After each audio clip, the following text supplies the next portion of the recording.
हाय friends, welcome back. So आज एक बहुत ही इंटरेस्टिंग सेक्टर का डिस्कशन करेंगे, ईएमएस सेक्टर का, इलेक्ट्रॉनिक्स मैन्युफैक्चरिंग सेक्टर का। सो इस सेक्टर में काफी ज्यादा टेलविंड्स है, स्पेशली जब से मोदी गवर्नमेंट ने make in India programme launch करा है, तो वो पीएलआई स्कीम्स देते हैं। मतलब जितना ज्यादा मैन्युफैक्चर करोगे उतना ज्यादा बेनिफिट मिलेगा। सो क्लियर कट प्रमोट था कि हम लोग इंपोर्ट कम करें, अपनी कंट्री में बनाएं और यहाँ से एक्सपोर्ट करें। एंड यहाँ पे कंपनीज काफी सक्सेसफुल हुई। जो भी कंपनी स्पेस में काम कर रही है, काफी ज्यादा रिटर्न्स भी बनाए एंड काफी ज्यादा सेल्स ग्रोथ भी आ रहा है उन कंपनीज का। सो आज हम बात करेंगे इस सेक्टर के किंग की, डिक्सन टेक्नोलॉजीज। सो इसने तो लाइक ये लीडर है, सबसे ज्यादा रेवेन्यू यही करता है, पेस ऑफ ग्रोथ भी अच्छा है। तो इसका बिजनेस मॉडल डिस्कस करते हैं, फ्यूचर आउटलुक क्या है एंड वैल्यूएशन एक्सरसाइज भी करते हैं। So let's start. So as you can see on the screen, this video is purely meant for educational purpose and it's not a buy or sell recommendation. ये disclaimer है। And इस video का flow क्या रहेगा? First हम discuss करेंगे about the company overview, quarter two के numbers, con call, technical analysis and end में वैल्यूएशन समरी। सो अगर आप देखोगे, मोदी गवर्नमेंट ने मेक इन इंडिया 2.0 लॉन्च करा ताकि और ज्यादा पुश करने के लिए चाइना से कंपनी ज्यादा इधर आए। एंड आपको उसका बेनिफिट दिखेगा कि लाइक टाटा ने अब आईफोन का मैन्युफैक्चरिंग टाटा के थ्रू होगा। पहले ये थर्ड पार्टी कंपनी करती थी एंड अब टाटा ने ओन कर लिया। सो आईफोन्स भी अब इंडिया में मैन्युफैक्चर हो रहे हैं। एंड डिक्सन टेक्नोलॉजीज का अगर मार्केट कैप देखोगे 1 लाख करोड़ क्रॉस कर गया। सो बहुत बड़ी कंपनी बन गई है। इन्होंने शेयर होल्डर्स को मैसिव वेल्थ बनाया। एक साल में 180% का रिटर्न दिया इस कंपनी ने एंड कंसिस्टेंटली परफॉर्म कर रही है। सो इसके प्रोडक्ट्स देखते हैं, किस किस टाइप के प्रोडक्ट्स ये लोग बनाते हैं। सो जो गूगल पिक्सल है वो अब इन्हीं के थ्रू बनता है, वो नोएडा प्लांट में इनके बन रहा है। एंड जो सैमसंग के major mobile phone, smartphone, feature phone ये बनाते हैं। देन मोटरोला के भी फोन्स ये लोग बनाते हैं। देन अब इन्होंने लैपटॉप्स में भी स्टार्ट कर लिया। सो एचपी, एसर, एसस, लेनोवो, इनके लैपटॉप्स ये डिक्सन टेक्नोलॉजी बनाएगा। Xiaomi के काफी प्रोडक्ट्स डिक्सन बनाता है। इनकी नोएडा में सबसे बड़ी मैन्युफैक्चरिंग फैसिलिटी है। एंड बोट जो अमन गुप्ता कंपनी है, जो वायरलेस हेडफोन्स, ईयरफोन्स अफोर्डेबल वाले बनाती है, वो भी डिक्सन बनाता है। सो क्लियर कट काफी सारा जो प्रोडक्ट्स आजकल डिमांड में है उसी में प्रेजेंट है, तभी इनका ग्रोथ भी ऐसा आ रहा है, स्टॉक भी वैसा रिफ्लेक्ट कर रहा है। सो दो अनाउंसमेंट करना था। फर्स्ट ऑफ ऑल, अगर आपको वीडियो अच्छा लग रहा है तो लाइक, शेयर एंड कमेंट करो, सब्सक्राइब करो। एंड एक और अनाउंसमेंट की मेरा एक मेंटरशिप प्रोग्राम है जिसमें मैं सिखाता हूँ कि इन्वेस्टमेंट्स करते कैसे हैं। उसमें सेक्टर्स अपडेट देता हूँ, मार्केट ओवरव्यू क्या चल रहा है, आपके क्वेश्चंस लेता हूँ, 1-to-1 कनेक्ट करता हूँ आपसे एंड अपना पोर्टफोलियो शेयर करता हूँ। And this is an educational content, it's not a recommendation at all to buy और सेल।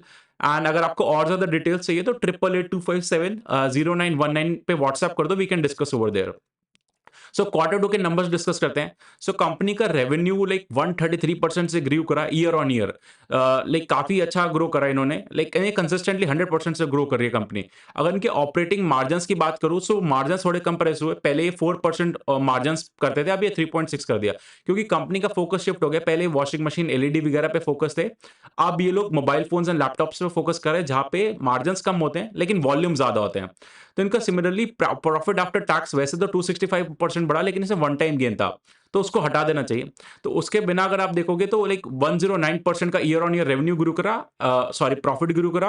एंड रेवेन्यू आपका 133%, थोड़ा रेवेन्यू का पेस ज्यादा रहा प्रॉफिट से। रीजन है क्योंकि इनका मार्जिन थोड़ा कंप्रेस हुआ, लेकिन वो इनके रिटर्न रेशियो तब भी अच्छा है क्योंकि अब वॉल्यूम बढ़ा दिया इन्होंने। मार्जिन कम होते हैं मोबाइल मोबाइल फोन मैन्युफैक्चरिंग में। अब बात करते हैं इनके जो डिवीजन वाइज। सो इनका main mobile and EMS division है, जिसमें एक वेरिएबल्स आते हैं, headphone, earphone, mobile phone, laptops, यही मेजर फोकस है इनका। एंड इसका रेवेन्यू पूरे पाई में बढ़ता जा रहा है। लास्ट ईयर ही 57% कंट्रीब्यूट करता था, अभी 82% करता है। तो मेजर 82% रेवेन्यू इसी स्पेस से आ रहा है। एंड इसका पेस ऑफ सेल्स ग्रोथ देखोगे, सो ईयर ऑन ईयर 235% था and quarter on quarter 82%। So clear cut पूरी डिक्सन का यही फोकस अब इसी डिवीजन पे आ गया है। बाकी जगह रेवेन्यू कम होता जा रहा है। एंड ये consumer electronics, LED and refrigerator, यहाँ पे रेवेन्यू डीग्री हुआ, -2% ग्रोथ आया। एंड सिमिलरली रेवेन्यू में जो पहले 30% कंट्रीब्यूट करता था, 12% करता है। सो यहाँ पे भी काफी स्लो डाउन है, मतलब इस स्पेस में तो इनको स्लो डाउन भी फील हुआ। अब आते हैं होम अप्लायंसेस, ये वॉशिंग मशीन वाला सेक्टर है। इसमें फिर भी थोड़ा ग्रोथ आया है, मतलब 22% का रेवेन्यू का ग्रोथ आया। एंड ये 4% कंट्रीब्यूट करता है, पहले 7 करता था। सो बाकी सारा जो रेवेन्यू कंट्रीब्यूट करते थे स्पेसेस वो कम हो रहे हैं। And clearly EMS space electronics वाला वो बढ़ रहा है। एंड लास्ट इज इनका लाइटिंग प्रोडक्ट्स है। यहाँ पे भी इतना ज्यादा अच्छा ग्रोथ नहीं हुआ, ठीक है, 30% से year on year revenue grow करा। एंड ये 2% कंट्रीब्यूट करता, तो मेजर इनका मोबाइल एंड लैपटॉप वाला डिवीजन है। अब कॉन कॉल पर डिस्कस करते हैं क्या हाइलाइट्स थे। तो मार्जिन प्रेशर मैनेजमेंट ने हाईलाइट करा कि इनको थोड़ा मार्जिन प्रेशर रहेगा अभी क्योंकि जैसे मैंने बताया आपको कि मोबाइल फ़ोन मैन्युफैक्चरिंग कर रहे हैं एंड लैपटॉप मैन्युफैक्चरिंग, तो वहाँ पे थोड़े और थिन्स मार्जिन होते हैं क्योंकि वॉल्यूम बढ़ जाता है आपका। तो इन्होंने कहा कि अभी ये लोग ना बैकवर्ड इंटीग्रेशन कर रहे हैं, मतलब अपने इन हाउस पार्ट्स बनाएँगे एक्सेप्ट सेमीकंडक्टर, बाकी सारे पार्ट्स ये लोग अब प्रेफ़र कर रहे हैं इन हाउस ही बनाएँ, कंपनीज़ एक्वायर करेंगे, तो इस इनके थोड़े मार्जिन बूस्ट होंगे। तो 15 से 18 मंथ रफली 1.5 से 2 साल में इनके मार्जिन्स थोड़े से पिकअप करेंगे, जो भी कम हो गए। ऑलरेडी थिन है मार्जिन इनके। एंड रेवेन्यू मिक्स देखोगे तो अभी जो मोबाइल फ़ोन है ना, वो अकेला 70% कंट्रीब्यूट करते हैं इनके रेवेन्यू में। तो ये एक्सपेक्ट है कि 60 टू 65% हो जाएगा, क्योंकि अभी आईटी कंपोनेंट जो लैपटॉप वाला डिवीजन है, लैपटॉप की स्क्रीन एंड ऑल पार्ट्स वगैरह, वो सब जैसे एसर, एचपी, लेनोवो के साथ ये लोग काम कर रहे हैं, तो वो वाला रेवेन्यू स्ट्रीम पिकअप होगा। अभी इनको ऑर्डर्स मिले हैं, तो मोबाइल फ़ोन्स कम हो जाएगा थोड़ा। थोड़ा-सा डाइवर्सिफ़ाई हो जाएगा। एंड ग्रोथ ड्राइवर्स तो यही है, आईटी कंपोनेंट जो लैपटॉप वाला है एंड मोबाइल फ़ोन्स, मेजर इधर से ही बिज़नेस आएगा। एंड अभी लाइक इकोनॉमी में स्लो डाउन चल रहा है, इंडियन इकोनॉमी में, तो इनको भी टीवी एंड एलईडी के स्पेस में फ़ील हुआ कि थोड़ा स्लो डाउन हो रहा है। बाकी तो तभी इन्होंने अपना पूरा बिज़नेस मॉडल ही शिफ्ट कर दिया, मोबाइल फ़ोन्स एंड लैपटॉप की तरफ आ गए लोग। हाउएवर इनका एक्सपेक्टेड है, इन्होंने जो फर्स्ट हाफ में जितना रेवेन्यू करा, 18,000 करोड़ का रेवेन्यू करा, मतलब फर्स्ट 2 क्वार्टर्स में। एक्सपेक्टेड है कि 35,000 से 40,000 करोड़ का रेवेन्यू ये लोग कर देंगे H2 में। सो H2 इनको एक्सपेक्टेड है H1 से बेटर होगा, तो पेस ऑफ ग्रोथ मेंटेन करने का गाइडेंस दिया है इस ईयर। तो ये लॉन्ग टर्म गाइडेंस नहीं देते, ये अभी लाइक इन्होंने फुल फाइनेंशियल ईयर का गाइडेंस दिया।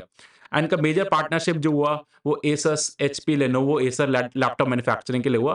सो कॉल अच्छा है एंड मार्जिन्स पे अभी प्रेशर एंड मैनेजमेंट गाइडेड की इंप्रूव होगा। सो टेक्निकल वाइज देखते हैं। सो टेक्निकल वाइज कंपनी बहुत ज्यादा स्ट्रॉन्ग कर रही है, मतलब मैनेजमेंट कंपनी ने मैसिव वेल्थ बनाया अपने शेयर होल्डर्स को। वन वे स्टॉक रैली करा क्योंकि कंपनी परफॉर्म करती जा रही है, तो लाइफ टाइम हाई पे ही है आज की डेट में स्टॉक प्राइस। एंड ये सपोर्ट ले रहा है 50 की एक्सपोनेंशियल मूविंग एवरेज को, क्लियरली रिस्पेक्ट कर रहा है। तो जब तक इस ट्रेंड लाइन को फॉलो कर रहा है, you can check that out.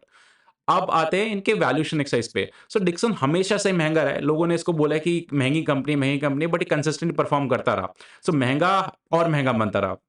इनका एवरेज पी देखोगे, जो मीडियन पी 120 का है, अभी ये 180 पे है। लेकिन ये कंसिस्टेंटली इसका, क्योंकि क्या होता है, अगर इतने तेज पेस से कोई कंपनी ग्रो कर रही होती है ना, तो सबको वो कंपनी चाहिए होती है, तो इसलिए वो महंगी ट्रेड होती है। बस इसमें ये रिस्क रहता है, नो डाउट एक्सॉर्बिटेंट वैल्यूएशंस है 150-200 का पी पे, लेकिन 100% ग्रो भी कर रही है। अगर इसके ग्रोथ में दिक्कत आए तब बहुत मेजर ड्रास्टिक पनिश करेगी, लेकिन ये करती जा रही कंसिस्टेंटली परफॉर्म। बीच में 2 साल पहले इसके ग्रोथ में प्रॉब्लम आया था, तभी आप देखोगे तो स्टॉक प्राइस में भी फिर ये 1-2 साल के लिए खड़ी हो गई थी। मतलब स्टॉक प्राइस को मंडी यहाँ पे अराउंड 21 के अराउंड यहाँ पे प्रॉब्लम आया था, तो फिर मार्केट ने भी इसको पनिश करा था। तो वो ट्रैक करना पड़ता है एक्टिव। अगर आपके पीयर से कंपैरिजन करोगे तो सारे महंगे ट्रेड करते हैं, केन्स टेक्नोलॉजीज, पीजी इलेक्ट्रोप्लास्ट, एम्बर एंटरप्राइजेस, ये सारे भी इसी स्पेस में काम करते हैं। एवलॉन टेक, इनके पीज देखोगे 200, एवलॉन का भी 200, केन्स का भी 215, पीजी इलेक्ट्रोप्लास्ट 120, एम्बर 105। सो ये स्पेस ही महंगा करता है क्योंकि सारी कंपनीज अच्छा कर रही है अक्रॉस द बोर्ड, इस सेक्टर में टेलविंड्स है। तो एक बार पूरा समराइज करते हैं। सो ईएमएस स्पेस बहुत ही हाई ग्रोइंग सेक्टर है, इसने मैसिव वेल्थ बनाया है, आज भी अभी भी आउटलुक अच्छा चल रहा है। 100% से डिक्सन टेक्नोलॉजीज ग्रो कर रही है। एंड ये तो और ज्यादा नीश सेक्टर में प्रेजेंट है, मोबाइल फोन्स एंड लैपटॉप, जो कि इंडिया में पहले सारा इंपोर्ट होता था। एंड बहुत ही मार्की ब्रांड्स के साथ ये लोग काम करते हैं, मोटरोला हो गया, सैमसंग हो गया, शाओमी हो गया, एसर, एसस, एचपी, लेनोवो, ये सब के साथ ये लोग काम कर रहे हैं, तो काफी ज्यादा अच्छा आउटलुक है। बट एक चीज इनमें नोट डाउन करना है कि इनकी मार्जिन बहुत ही थिन है। मतलब पहले 5% होते थे, अब तो 3.5% पे आ गए, क्योंकि पहले ये लोग वॉशिंग मशीन, एलईडी वगैरह ज्यादा मैन्युफैक्चर करते थे, वहां पे मार्जिन हाई होते थे। बट इन्होंने जब से मोबाइल फोन पे शिफ्ट करा है अपना फोकस, तो मार्जिन और थिन हो गए, तो बहुत ज्यादा थिन मार्जिन पे काम कर रहे हैं, तो स्कोप ऑफ एरर नहीं होता। बस आप पूरे वॉल्यूम गेम खेल रहे हो, कोई भी आपका मतलब बहुत ही कम 100 रुपए का आइटम बनाया तो 3.5 रुपए इनके हैं, ये समझ लो। सो एक्सपेंसिव है, नो डाउट, बट मतलब वैल्यूएशन की बात कर रहा हूँ। सो लेकिन क्या होता है, एक्सपेंसिव कंपनी, हमने जोमेटो भी देखा, वो 400 के पी पे ट्रेड करती है, वो टर्न अराउंड थी, तो वो भी 70-80% से ग्रो कर रही है। तो जब तक ग्रोथ का मोमेंटम चालू है ना, तो मार्केट इनको चलाती रहती है। जिस दिन आप देखोगे, इसका ट्रैक करना पड़ता है। जब भी आप ऐसी कंपनीज में इन्वेस्ट करते हो, तो आपको देखना पड़ेगा कि ग्रोथ कंसिस्टेंट रहे। जहां पे ग्रोथ में इशू आया, बहुत ज्यादा ब्रूटल पनिशमेंट होता है। तो जो एक्टिव इन्वेस्टर है वही इन्वेस्ट करे, I would suggest, I can't recommend. Okay. And एक चीज अच्छा लगा इनको, मेरे को मैनेजमेंट के बारे में, कि पहले ये लोग वॉशिंग मशीन एंड ऑल पे करते थे काम, टीवी, एलईडी, वहां पे थोड़ा स्लो डाउन आया, इनको ग्रोथ अपॉर्चुनिटी ज्यादा बेटर दिखा LED, washing machine, sorry, mobile phones and laptops में, तो इन्होंने अपना फोकस शिफ्ट कर लिया। सो मैनेजमेंट बहुत डायनेमिक है, इनको कल को कोई और स्पेस दिखेगा तो ये लोग वहां कर लेंगे। तो इनको मैन्युफैक्चर करना है, इनको ये मतलब नहीं है कि इतना ज्यादा कि हमें यही करना है। तो दैट्स समथिंग गुड अप्रोच, कि जहां पे आपको ग्रोथ दिख रहा है वहां पे एंटर कर जाते हो। सो मैनेजमेंट का आउटलुक अच्छा है। एंड पूरा बिजनेस मॉडल हमने देखा, ग्रोथ आउटलुक समझा। सो आई होप आपको क्लैरिटी मिला होगा डिक्सन करते क्या है एंड क्या आउटलुक है। एंड आपको वीडियो अगर अच्छा लगा तो लाइक शेयर एंड कमेंट करो, एंड कोई भी डाउट है तो कमेंट सेक्शन में पिंग करो। Thank you.